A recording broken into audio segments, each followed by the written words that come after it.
আসসালামু আলাইকুম প্রিয় ভিউয়ার্স, আজকে আমরা সমানুপাতিক বের করব।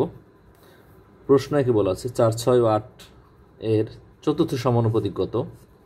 এটি 14তম বেসরকারি শিক্ষক নিবন্ধন পরীক্ষায় এসেছে।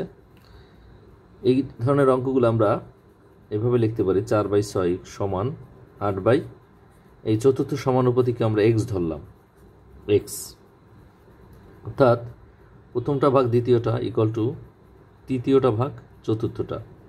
এটাকে আমরা আর গুণ করব, 4x ইকুয়াল টু 6 গুণন 8।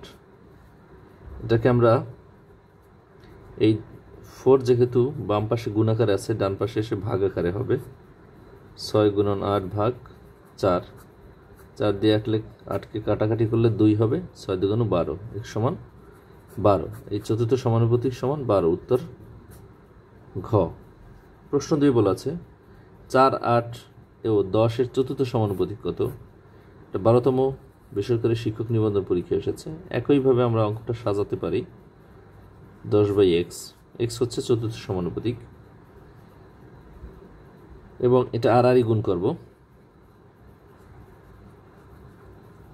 এটাকে লিখতে পারি আমরা, এই 4 বাম পাশে গুণাকারে আছে, ডান পাশে গিয়ে ভাগ হবে।